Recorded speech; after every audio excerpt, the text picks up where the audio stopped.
Welcome to the XM Podcast. Here is your host, mental health therapist, Matthew Kanabe. I am very hard on myself, dealt with severe anxiety. And it made me feel like a monster. I didn't have the energy to care. There was just nothing more but to face what I had been running from. I'm already an anxiety-filled mess. It's just love. Like, it just goes back to love. So friends, I have to tell you that now entering into 5 seasons of this podcast, I have not had one guest that I haven't enjoyed having on the show. But today is a really special occasion for me. This guy is just one of the best. He and I have been friends for 20 plus years, and without saying too much, he is someone you will enjoy hearing his story. Our guest has toured with some of the biggest country artists in the world, and he and I have shared many stages together. He is a husband, a father, and most importantly, he's a follower of Jesus. So buckle up, get comfortable, and welcome to the show, my dear friend, Chris Hurt. Man, I am so happy to be here and so happy to share this story. As you mentioned, we talked a little while ago, so I kind of know where this is going, and I've never done this before. So yeah. I'm excited to kind of share this piece of what has become my testimony, Yeah, I love it. And super excited for people to kind of hear your story. So before we get into all of that, why don't we tell the audience a little bit about how you and I know each other? I'll let you start, and then I'll kind of fill in some gaps. Well, man, okay, we'll do that. First, I got to say, with this huge smile on my face, like you won't even believe that, man, I am so proud of you. Oh. I'm so proud to know you and so proud to have spent the last 20 years calling you my friend and to know where you're at today. Man, I just could not be more proud to have a friend in you. And so I know that there are reasons why we are friends, and there's a plan out there for all of us. And little did I know 20 years ago that you were part of today's plan. Yeah. I'm super excited. And so I'm so proud of you, and thanks for this opportunity, man. Well, dude, I can say the same thing. I mean, as we'll talk about it and get into it, it is pretty amazing what God's done in both of our lives, and to be able to have conversations like you and I have been able to have, it's pretty incredible because I think you even said on the phone the other day, it's hard to have these types of conversations about faith, about what God's done in our life, with a lot of the other people we were running with back in the day. And it's really great to be able to relate to you and on that level. And it's been super cool. So I think it was around 2002 or 3 that I made my way back for the second time to Nashville. And I'm pretty sure that's when you and I started to cross paths. So do you want to start that story? Yeah, man. It was through the local rock scene in Nashville. And I remember vividly the first time that I ever saw your band play. Mm-hmm. And just a little bit of backstory before that was, how the band that I was running with said, man, you got to go check out this band. We're going down here tonight. Do you want to go? And I'm like, sure. Let's go. We always went out, and we always hung out every night, trying to live that dream, and we showed up, and I felt like I was at a arena rock show, even though we were in this little place that held, we were in a honky tonk. We were in a honky tonk. Today that room is downtown Broadway, Nashville, which is absolutely a honky tonk. Absolutely, sure. 100%. Yeah. Yeah. So didn't you live above that place? For sure. Yeah. We lived. We moved to Nashville, and I'm not kidding. I probably told you this. I didn't know one country song, maybe other than I don't know, some Kenny Rogers stuff. I didn't know one country song. And then we lived above a honky tonk. And like maybe once or twice a month, we turned that honky tonk into a rock club. But every night we'd eventually not be able to go to bed till about every night till 2 or 3 in the morning, because that's when the music stopped. And we'd be upstairs hanging out and as a band, and it's just all night long. You would just hear every country song ever. But that was our introduction really to the music scene in Nashville. And I think you were managing the band at the time, and pretty quickly we all became pretty good friends. And it wasn't long. I think you guys came to see us a handful of times, downtown Nashville, and it wasn't long before we had that band playing with us quite a bit. And then we just all became pretty good buds. That was it. I'll tell you how engrossed I was in the rock scene at that time. You might have heard me be a little hesitant to call it a honky tonk a minute ago.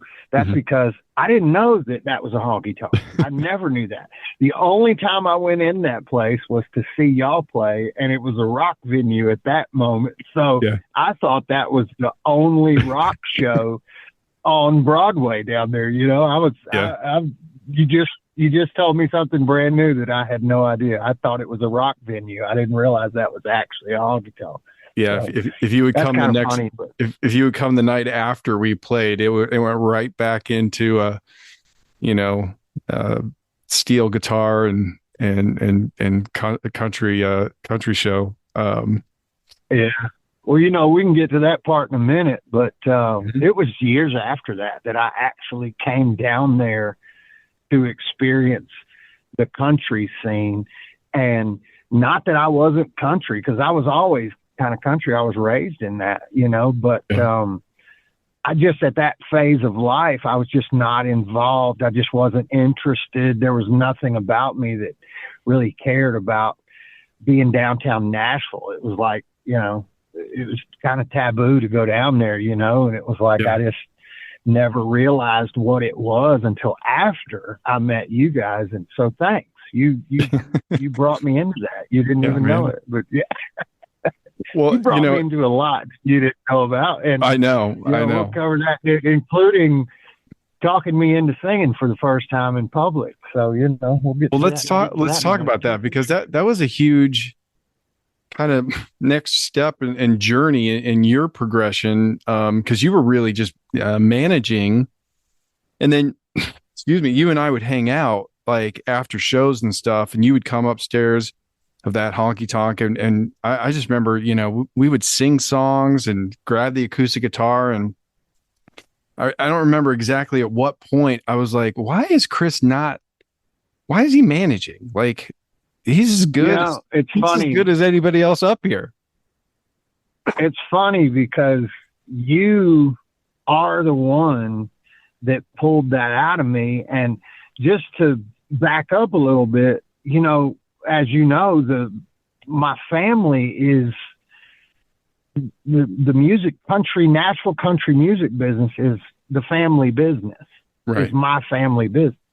My dad was a songwriter in Nashville.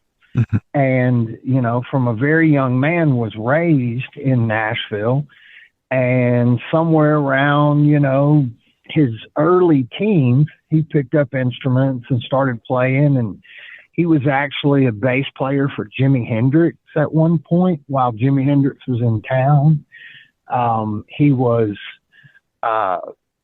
played in several bands and then graduated just writing songs and wrote some of country's, greatest songs ever, in my opinion, which, probably the biggest one is that Love in the First Degree song by Alabama.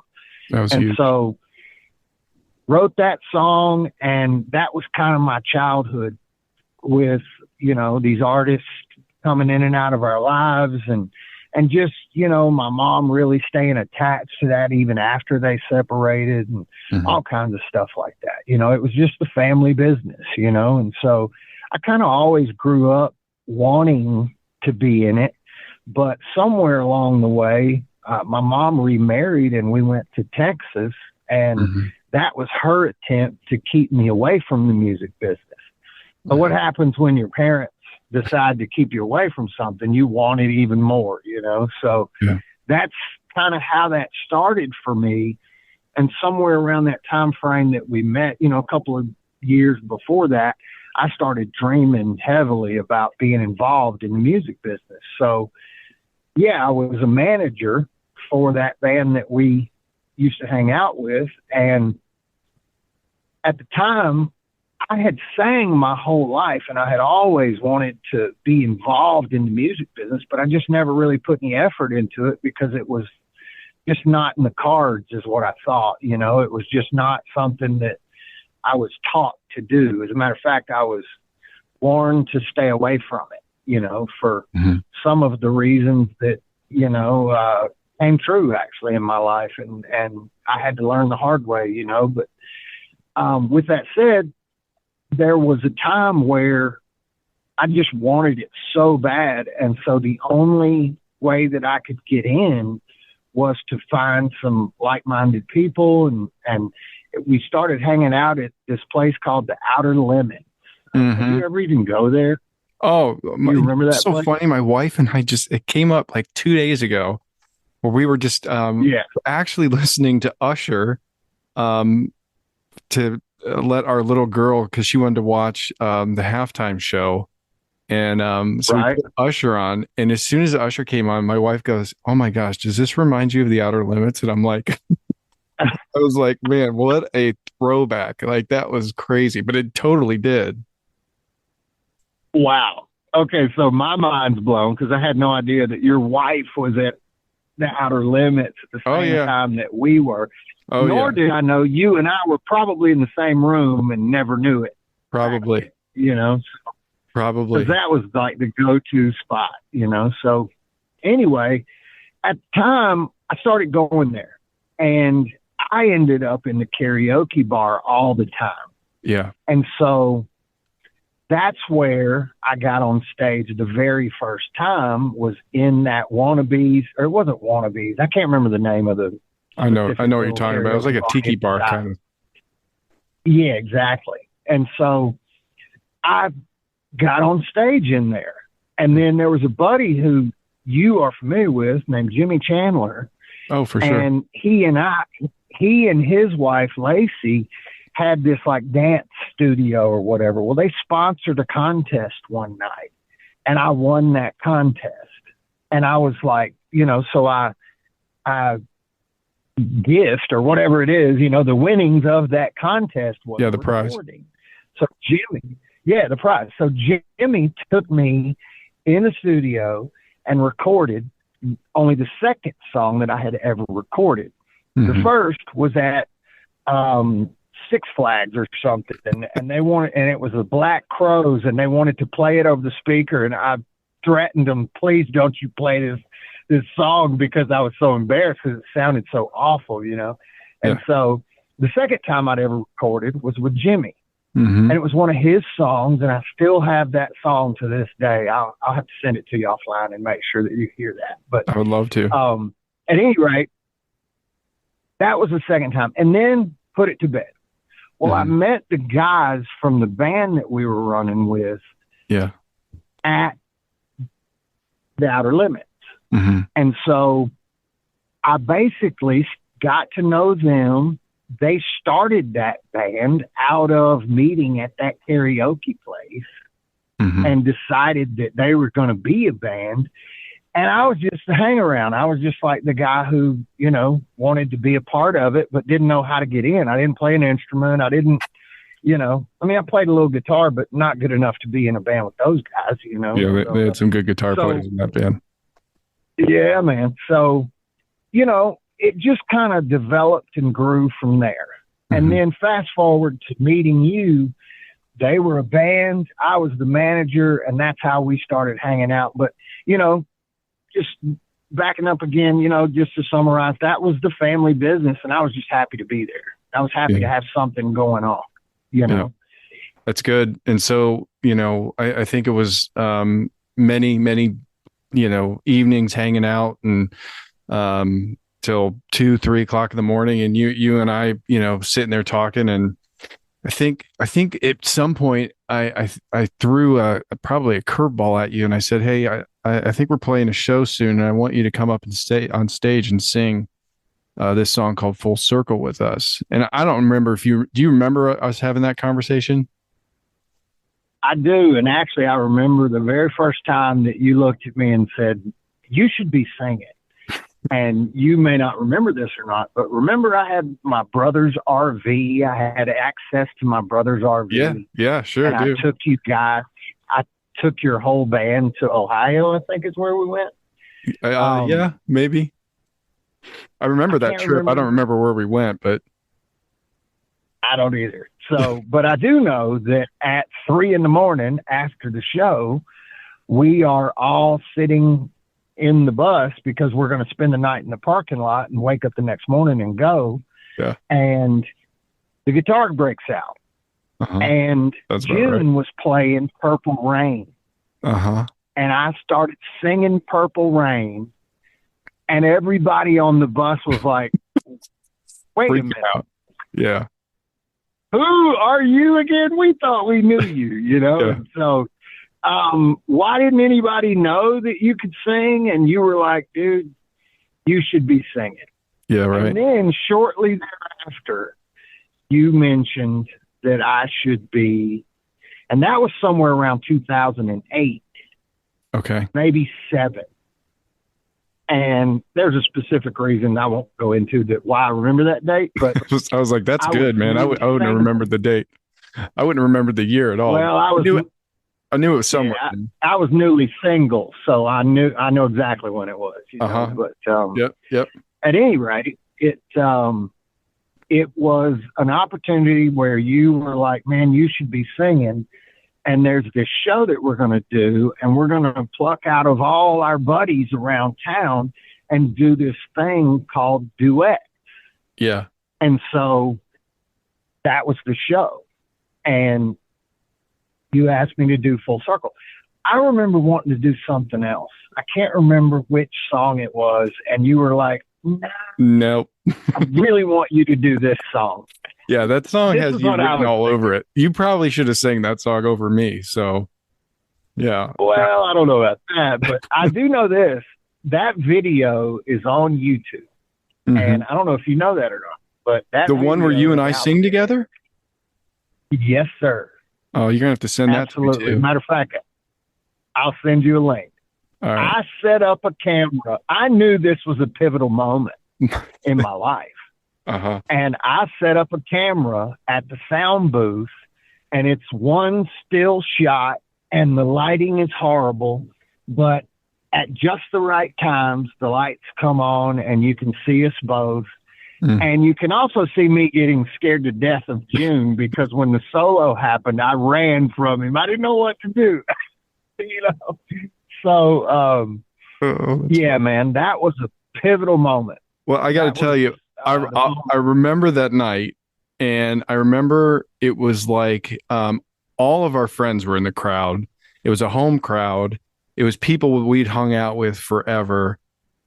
Bring you up on stage. I think the entire room goes, "What?" You know, because we'd brought some pretty, big singers in the scene up for the first couple songs. So it was like, "Oh, that makes sense. That makes sense." And then all of a sudden, we bring up the manager, of Bombshell Crush, and everybody's just kind of like, all right, what's he doing? Is he going to fix his mic stand? Right. And you grab the mic and start singing, and dude, you blew the roof off the place. And that became the thing of that show. I don't think anybody was talking about anything else. It was just like, did you see Chris Hurt? Oh my gosh. And so at that moment, that was kind of my Bradley Cooper, Lady Gaga moment, like a star was born. And it was like, welcome to the world, Chris Hurt, now the singer, which kind of then leads me into, then you and I started talking, going, dude, we should write a song. Yeah. So you're right. That was the moment where, I found myself in a new chapter of life, and some things had changed and about my life. And, I was kind of in a paralyzed state. if I could be goofy like that. That's right. So, yeah, we up. started talking about a song, and we wrote a song called Paralyzed. And I was very lost. And, man, I might be jumping ahead here, but it's on my heart to just say it right now. And that is, what I didn't realize is that song was released. I'm going to say this out of order because it's just coming to me and I'm just saying it, but that song was released back in June of 23.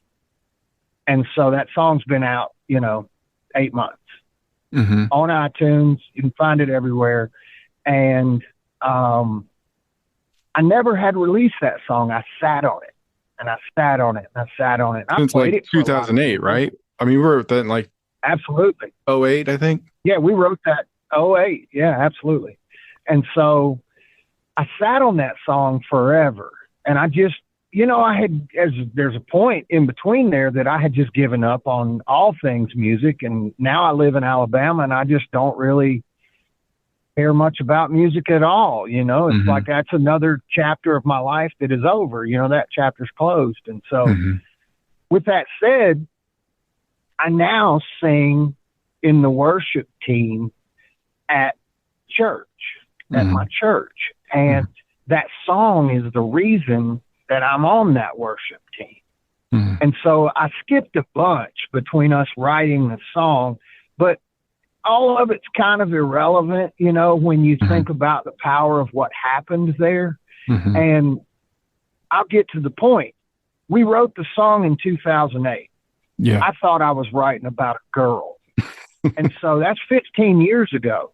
Yeah, right. And I thought you and I had talked about this story and you knew what I was going through. You were very intimate in those conversations. You knew exactly what was happening in my life and all that stuff. And, so I thought we were writing about a girl.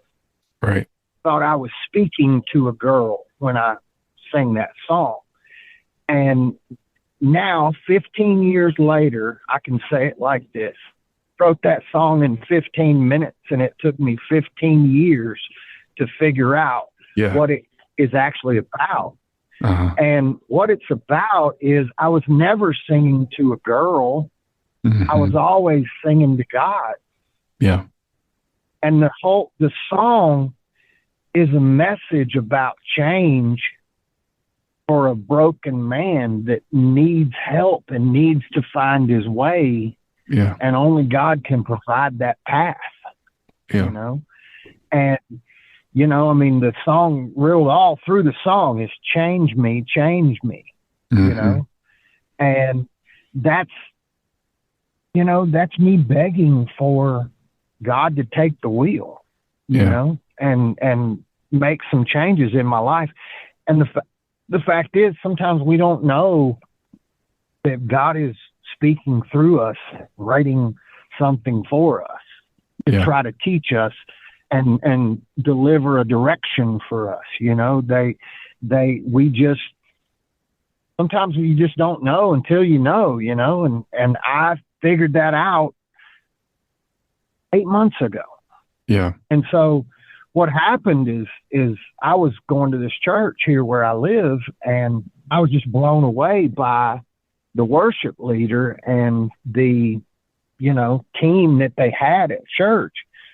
And I sat in the balcony for a year, man, just watching every Sunday and just blown away by by the worship leader's voice. And it just really struck a chord with me, and I was learning all these new songs and stuff. And one day I just decided to come out of the balcony and go down. There was an altar call, actually. And so I ended up on the altar, and after the service and after the altar call was over, the worship leader walked off the front of the stage. Normally he would go to the back and put his mic away and put his packs away and just, right, put everything where they belong, after a service like that. And so, but this time he walked off the front of the stage, and he was right there in front of me, and I'd never met him before in person. I knew his name. His name was Elijah. And, but I'd never met him in person. And And so he walks off the stage, and I just got the courage to walk right up to him. And I said, man, I'm moved by your voice and what you guys do up here. And, honestly, for, some of your listeners will probably understand that a lot of people go to church because of the worship.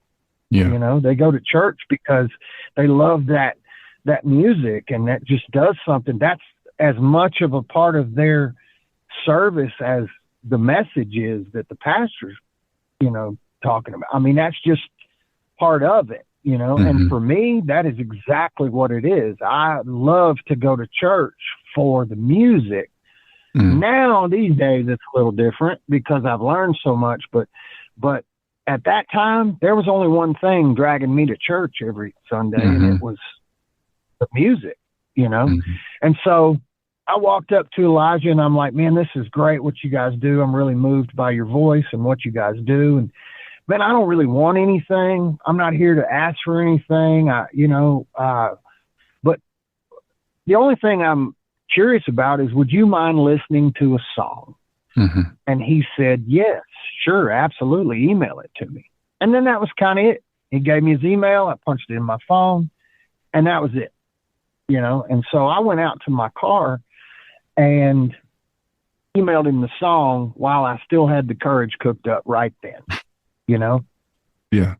And I emailed him paralyzed. And 30 minutes later, I got an email back asking for my phone number and could he give me a call?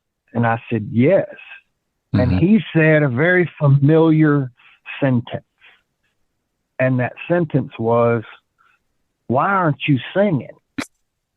And I had heard that same thing about 18 years prior from you. And so I explained, I said, man, there's a bunch of stuff I skipped over right there, and we can go back to that. But at any rate, I spent a lot of years chasing this dream in the country music world, kind of all for the wrong reasons. And so I described that to him and why I had walked away from music. But he says, but man, God is telling me that you have a passion that you're not using. You have a talent that you're not using, and you need to be on our worship team. That's good. And man, I can't tell you how many times I sat in that balcony and dreamed of that opportunity, but never had the courage. I'm like, man, I'm not good enough for that. This was all, I was faking it, I'm not good enough to do that, But when he said that, I just got the courage to say, okay, whatever you think, no problem. He says, okay, well, we rehearse on Thursday. What we do is we kind of call you in and you come watch what we do. And then, we'll talk to you more and you just kind of get to know everything, and we'll go from there and see what happens. So I went Thursday. He hands me a mic. I get on stage. I start harmonizing with him and, just messing around a little bit. And then we get off the stage. He says, okay, great. You sing on Sunday. And this is a congregation of 1,000 people, and I'm just like, this is contemporary Christian music with 1,000 seats, and just, it's a big church where I live. And I was shocked by that, but now here we are 13 months later, and I'm still on the worship team, and I just sang Sunday. So dude, I love God that. is amazing, man. It's amazing. God is amazing. Yeah, it's so good to think about, in 2008, you and I set out to write a country song that really turned out to be a worship song. And, when you, I guess, released it for the first time a decade and a half after we wrote it, I went back and listened to it, and it was kind of overwhelming listening to it because it brought so many just memories back. And it was a great time. It was a chaotic time. It's a time I think back, fondly, but at the same time, it's the time that the Lord knew you and I couldn't stay in that world very much longer. And, I think your journey, and I'd like for you to share a little bit, is similar to mine. Is there was a certain point where I started looking around and going, okay, I don't think this is where God wants me anymore. And I spent almost 15 years in the music industry, and then realized that I was kicking and screaming for sure, but was being pulled out. And very similar journey that made my way back to Ohio, and now on a worship team and using the gifts God's given me. Because you knew my whole thing, and I think it's hilarious because in Ohio, or at least in my area, everybody looks at me as a guitar player. But when I came back home, I was like, man, I've done the front man thing. I've sang. I'm good. Like, put me in the back row. Let me put a hat on, and I'm just going to kind of do my thing and play guitar. And everybody here thinks I'm a guitar player, but nobody knows my whole career was, I rarely even ever had a guitar. And so I want you to share just a little bit of your journey then. So you get on stage with me, you and I write a song, and then all of a sudden, it wasn't long after that, I mean, things kind of started blowing up for you, and you're on tour and you're playing with some huge acts. And share a little bit of that journey. So, when we wrote that song, we were in my studio. Mm-hmm. And there was a time where I had a construction business, and I had one foot in the fire and one foot out, and I'm just like really trying to figure out how to make that work. And we were in the studio, which is where my construction office was, mm-hmm. and we wrote that song. Well, shortly thereafter, I don't know if you know how soon this all happened, but we wrote that song, and within weeks, I quit my mm-hmm. construction job full on, which wasn't just a job. It was my own company. I had mm-hmm. several people that worked for me, and I was the boss. I was, it was my mm-hmm. dream to run that company, and that's what I was doing, and I shut the doors on it. And my brother was a manager of mm-hmm. some country acts. And so there was a guy that he just started managing, and he went out with them the first weekend that he picked them up. There was a tour planned, and he'd been with them for a month or so. And then that first weekend happened, and he went out in that same RV that I took you guys out in a year or so before. Right. And so there's 12 dudes in this RV, and he's driving, and he's the boss, and he's out there. And anyway, what a mess. Right. Mm-hmm. So he comes home, and he's telling me all about it. And he's like, I'm never doing that again, because his experience was he was out with Tim McGraw for 18 years. And so his experience was multiple buses and mm-hmm. 18-wheelers and budget tours, from all the way from with Tim, from being in a van to all the way to being where Tim's at today, right. That kind of thing.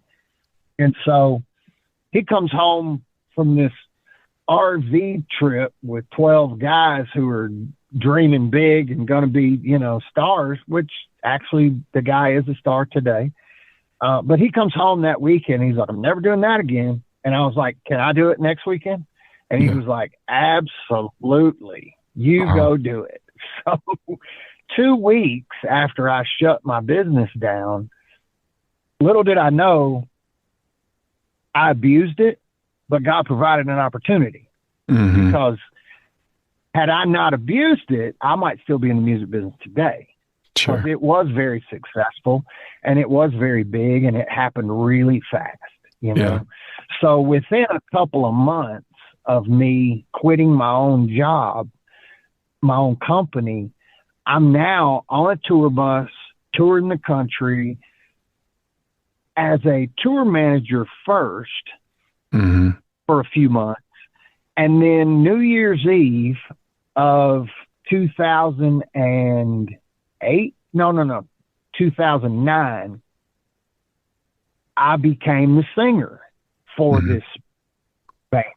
I guess we can say the name, Colt Ford. Yeah, you can say it. Nobody's gonna know who that is. But anyway, he's a country rapper.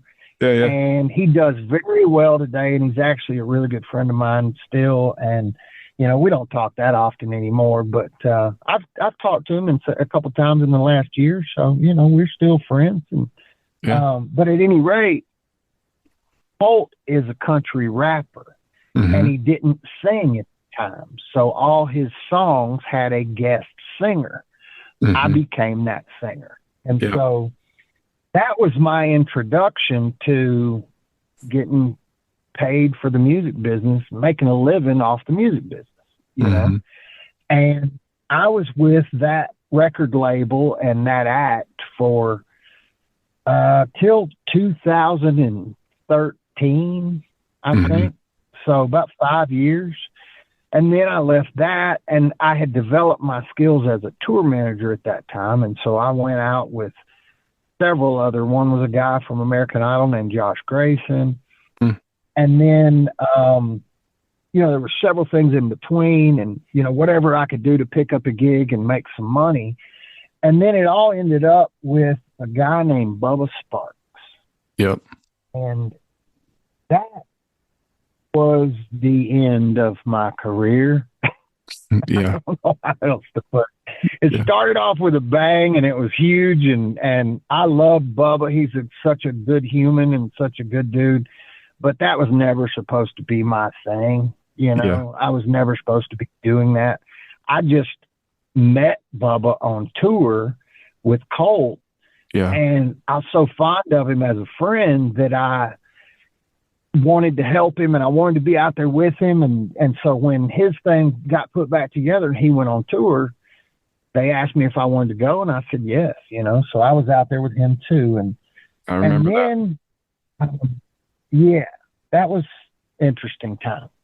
Sure was. So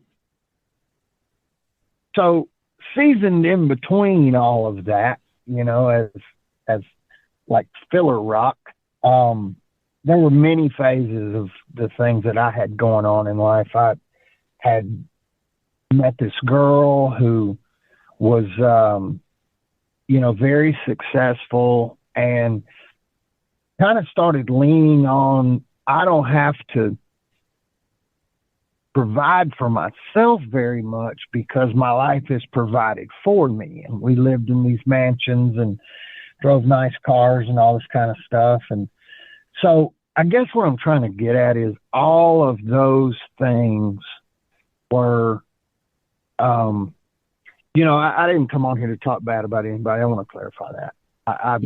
All the people that I have been surrounded with are all kind people, and they all mean well. And a lot of them have grown up, and a lot of them have made great choices in their life. I'm just talking about a time frame. Yeah, totally. And so that time frame was really bad for me. I found every weak spot in my character times 10. I found it'd be real easy for me to say, I was a dirtbag and I did some real dirtbag stuff, but I'm really trying to define some of that. And by saying, I'm a dirtbag, it kind of just doesn't really say it all. I just made some really poor choices, and I seasoned all those, cracks. I filled all those cracks with really bad choices, and drinking too much and doing things that were just uncharacteristic of me and how I was raised. And, I was a very young parent. I was 20 years old and I had 2 kids, and I spent all of my 20s raising kids, and I, for what I thought, I was a pretty good guy, and I kind of blew all that out of the water after, I was divorced and I found my, single life, and I made some really poor choices, And so with that said, I don't want to spend too much time on that because I'm all about positivity today. And I really want to share the best parts of the story. You know what I mean? So yeah, for sure. With that said, I found myself going through all that stuff. And then that girl and I that girl that I was with, that ended, and I found myself in a 1-bedroom apartment. I'm sorry, it was a 2-bedroom apartment by this time, because a guy that I was on the road with was my roommate. So found myself in an empty apartment with no life. I had flushed my family down the drain. I had no dog. I had no home. I had an apartment. I had, 6-pack of beer in the refrigerator, but I didn't have a life. It was very dark and very desolate. There was a time where I didn't really care to continue. I thought I had ruined it all, Yeah. And I thought that I was in this place that, kind of point of no return.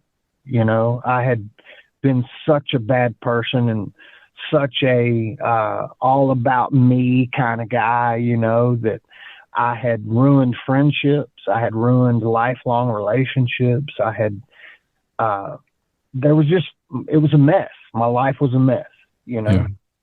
I remember it was the year 2013, and it was June. And I know that because it was CMA Fest in town. And I was off the road from Bubba. We had taken a break for about a month.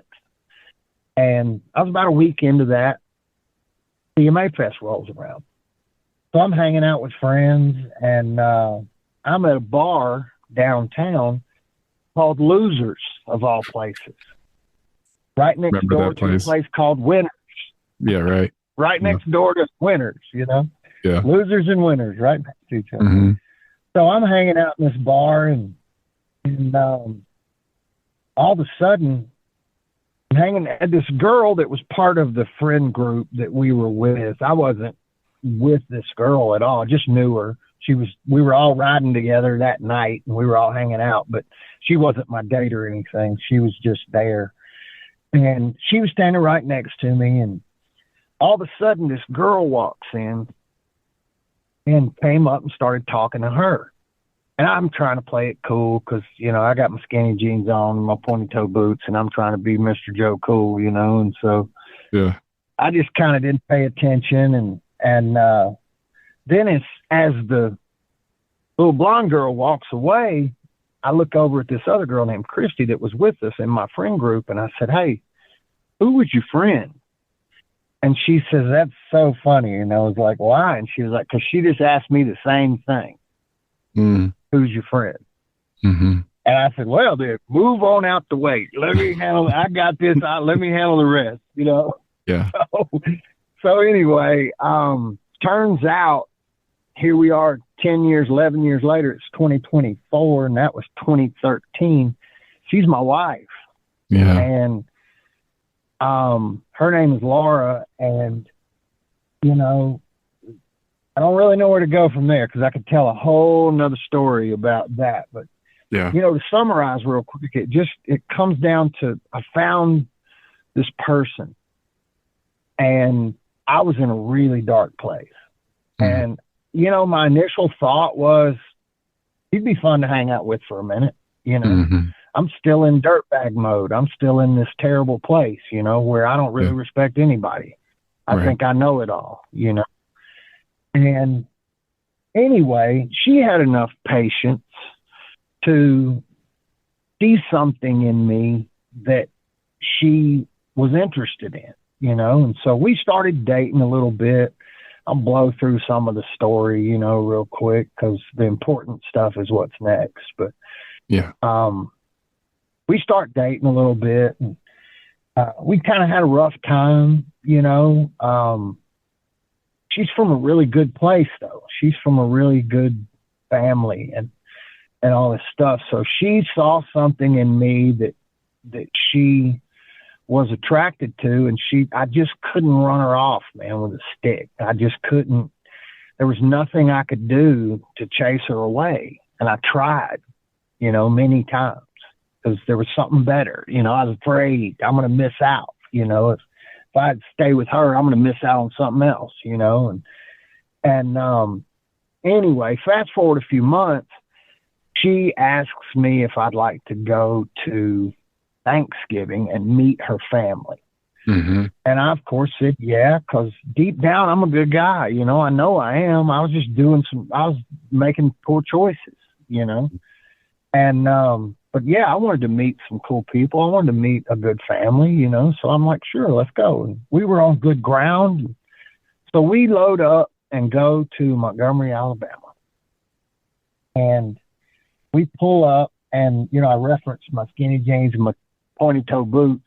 I, of course, had that on in my black T-shirt, my black hat, and I'm thinking I'm cool as I can be, and my chain outside of my shirt, just trying to paint a picture there of what I thought I was, some rock star. And we pull up to the farm in Montgomery, Lowndes County, Alabama. And the farm is, Laura has this huge family, and so there was somewhere between, 70 and 80 people at Thanksgiving that year. Mm-hmm. And just like it is supposed to be, we pull up, Dad knows that daughter's coming.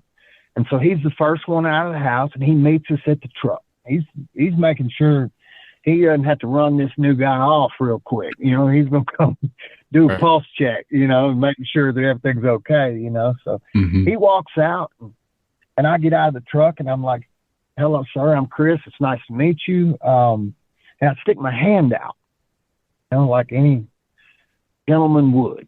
I'm offering my hand, to shake. And this grown man looks at me, cowboy, by the way, horseman, like there's, I don't know, 15 horses on the farm today. I mean, this is a country man, like horseman, cowboy, and I stick my hand out, and he pushes my hand away, and he says, no, sir, we don't do that here, son. And he grabs me and he hugs me. And I've never been hugged by a grown man like that before. Me and you've had a hug. We're friends. You know what I'm saying? I love you because you're my friend. This is a guy I just met, grown man, cowboy, rough and tough, like strong, grown man, Mm-hmm.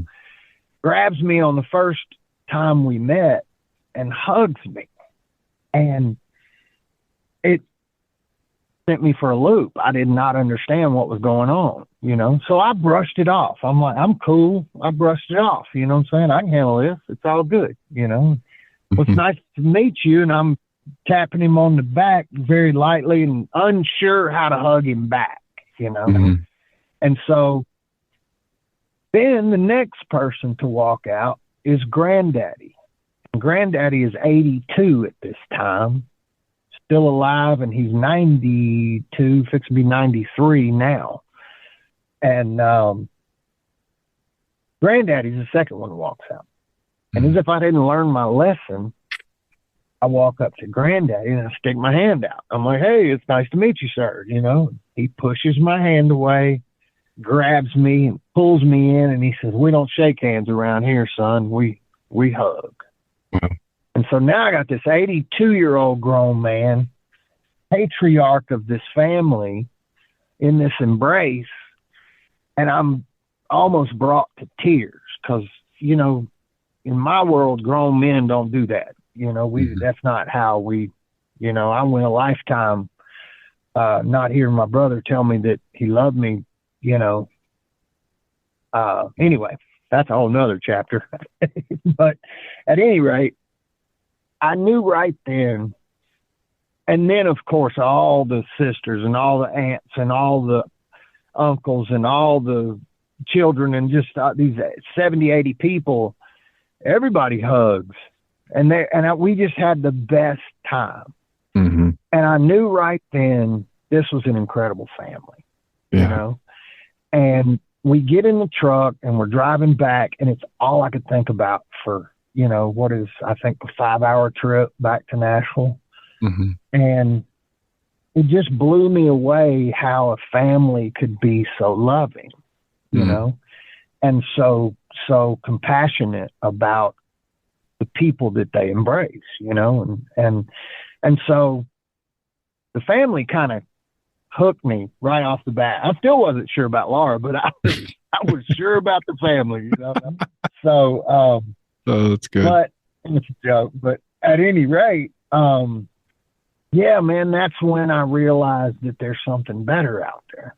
Well, then I started learning more about the family, and now I know, well, shortly thereafter I learned, well, Granddaddy's a pastor, and, you know, they're all God-fearing men and God-fearing family, and there's prayer at every meal. There's prayer when you get in the truck to leave, right? You know, yeah. There's God is a huge part of their every waking moment. Yeah, as it should be. There's, you know, God guides this family through every step of life, and every member of the family, down to aunts and uncles and all the cousins and they all feel the same way. These are deep South, good Christian people, you know, and I've never been surrounded by that in my life. I never knew anything about that, you know, and I did, you know, I mean, but I had forgotten everything that I knew because there was such a huge gap, you know, and so, you know, just fast forward to kind of where I'm at today. Yeah. God knew that I needed that person in my life, and he sent her to me at a bar named Losers. That's just, it's incredible to me. It is incredible. You know, I mean, I think back at that story and I'm like, wow. By the way, Granddaddy married us on the family farm. And Laura's sister, Tracy, is very creative. They both are. They're super crafty and creative. And so they decorated and designed everything for our wedding, you know, and it's amazing. I'll send you a link to that too, because I had one of our buddies do a video on it. But nice. At any rate, one of the ideas Tracy came up with was, she was like, you know what'll be great? We'll put the GPS coordinates on these pieces of picket fence, and we'll make this sign. And when everybody comes in, there's like these GPS coordinates of where you guys met on the lawn right over there. Laura's like, yeah, that'd be great, except for if anybody Googles those coordinates, they're going to find Losers Bar, you know? I mean, it's a terrible place, you know? But anyway, you know what? We stayed true to it. And we still have those coordinates hanging on our wall right now in the entrance of our home as a reminder of where we started. That's good. You know? And it's a reminder today, where we are today, of where we started and how far we've come. And man, all be glory to God, right? Because I wouldn't be here today if it weren't for that moment in time. Man, I was done. I was ready to check out. Yeah. I'm trying to keep that light, and I don't, but that had crossed my mind. I live with those thoughts every day.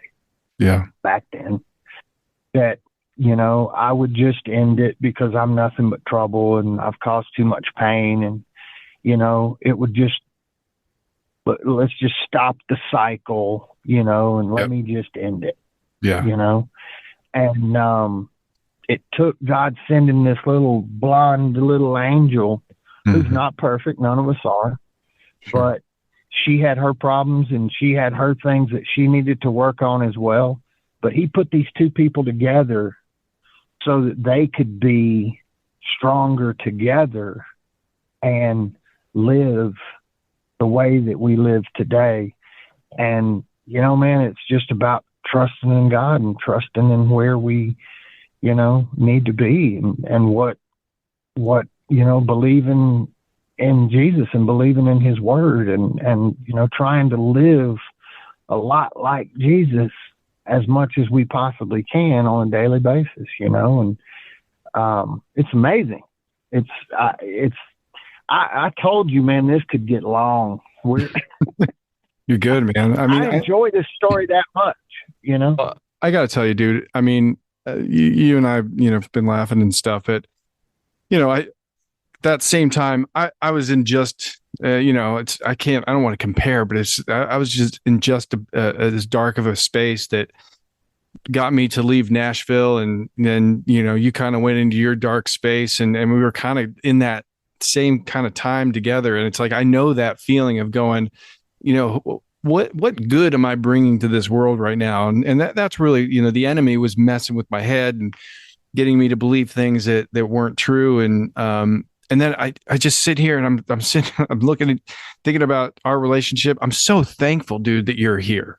I mean, so many things back in the day. I mean, I look back and going, man, God must have really protected the both of us, because there's so many times where I'm sure both of us shouldn't have made it to the other side, to this side that we're experiencing of life. And I'm super thankful and grateful that you're here. And I'm overwhelmed with what God's done in your life, and hearing you talk about your faith. And, I tell people, it's like, man, God uses his people to help his people. And the fact he brought your wife, or, before she was your wife, into your life, it's like, sometimes that's what it takes. It takes to see a different perspective. And then you running into and meeting, her dad and her family. And it's like, all of a sudden your eyes and your brain kind of acknowledge that there's something better out here. There's something different about these people, and having the embrace, which I know is a kind of a weird thing to say as an adult male, but it's like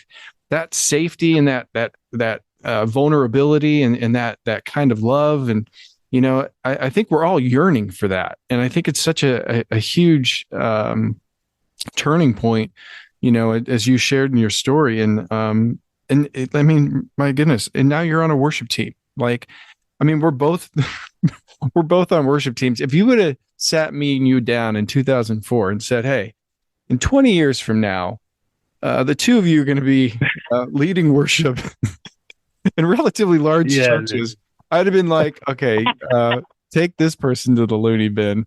But it is, it's amazing to me. And, we've been on the phone a couple times and been able to pray together. And it's just like, it's just awesome, man. I'm super proud of you, and super excited about what God's doing in your life, and can't wait to see what the next 20 years looks like. And, but Chris, anything else on your heart or on your mind you would want to share with our audience before we wrap?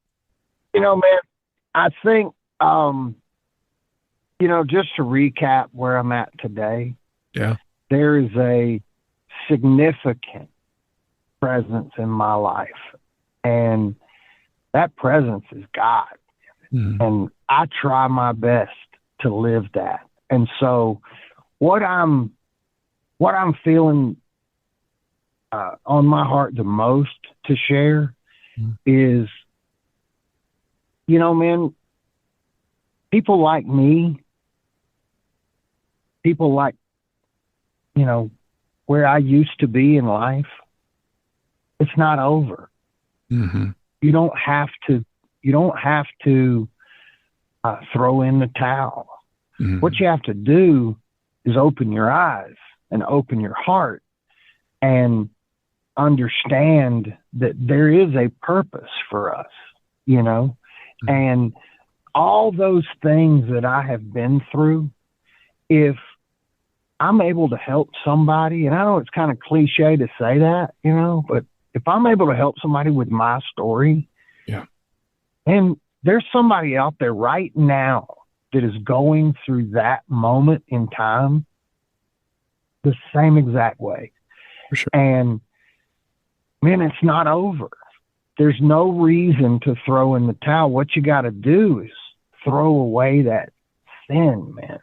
You got to throw away that enemy. You got to throw away that demon, man. Yeah. You got to open your heart and realize that, man, Jesus died on that cross for us. He gave everything so that we would be clean. That's right. there's a purpose for all of us. And God knows what that purpose is, you know? And we just have to believe, man. We just have to trust in God's word, you know, and believe that what he's laid out for us is his plan. And, you know, I don't know why I was in those places except for to be educated and to know what not to do. Yeah. And, you know, here I sit today with what I think is an amazing life. And I'm an older guy now, grown beyond my years. And I got surprises for you. I have well, you know about my son who's 5. Yeah. I got another son on the way. God's blessed me with a life that is unbelievable. Yeah. And it's not about riches or fame or any of that stuff that I thought I was, you know, going to get or wanted. It's about peace. You know, I'm comfortable in my own skin. And I'm certainly not scared to tell anybody that God saved my life. You know, he sent me this little angel and he gave me 2 kids. You know, I have some grown children. I'm not dismissing that. I'm just saying I got another start at life. Yeah. You know, I got a baby on the way, man, a little boy going to be born in May. It's unbelievable. How blessed is that? That's amazing. So I guess that's really what it is that it's never too late. I mean, it's never over, you know, until God calls us home. That's right. And then it's not over. It's just beginning. It's just a guy that was one of my mentors who prayed over me for many, many years, named Brett Cox. He was a guy that I was in construction with, and he retired from construction to go home to Indiana to be his hometown pastor. And he taught me something that you'll be very familiar with. You know, it's born once, die twice. Born twice, die once. And, you know, I'm just happy to say, man, that I'm born again.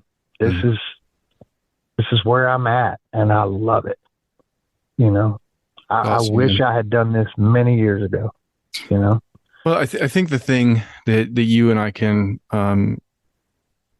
be sure about is that God gave us a book with so many different people that were broken and flawed and really, by all intents and purposes, I mean, how can you use some of these people that we read about in Scripture, and then God does the work transformatively, and then these people become, you know, some of the biggest parts of our spiritual history. And I'm constantly reminded, it's like, you know, that those same things can happen with us. And I think the other part of it is like, at this stage of my life, it keeps me humble because I remember how bad it got when I tried to do this all on my own. And I think that's a really important thing for me to be reminded is like, when I'm not leaning into him, I don't do this thing called life very good. I failed at it. Amen to that. Time and time again. And so that's the reminder in my mind to keep me humble, to kind of go, dude, this is not about you. And then that was the thing. I think you and I both, especially, you know, those early rock and roll days. I mean, it was just all about, you know, being selfish. It was all about me. And, you know, and I don't think that's how, I know it's not how God designed us. And dude, I'm super excited. This was awesome. Catching up with you like this, and can't wait to, hopefully we can work some things out and see each other maybe this summer, and, get to really hang and you know, man, I would love that. And by the way, I've got a guest suite up in the top of the house that you're always welcome. You bring your family, and that'd be awesome. Get to come to my church, and who knows, I need to make a road trip because I got to go see Brett. And there you go. Maybe I pass through and come sing with you someday. You never know. Oh, Wouldn't that be full circle, huh? Right? Let's do it. That's good. Well, brother, That's incredible. I appreciate you so much. God bless you. Thanks so much for being a part of the podcast. Thank you, man. I appreciate it. Same to you. I mean, who doesn't want to be friends with that guy? Thanks, Chris, for spending time with me and sharing your story with our XM listeners. It's amazing to see what God has done in both of our lives. I love how Chris shared how he went through some dark times, but I can tell you for certain, he has always been a great friend to me. No matter what was going on in his life or my life, he is always somebody I could count on. I am so happy that his journey has brought him to continue to sing, but now doing it for the Lord and blessing others with his gift. Well, thank you for listening, and until next time, or when our Savior comes, God bless.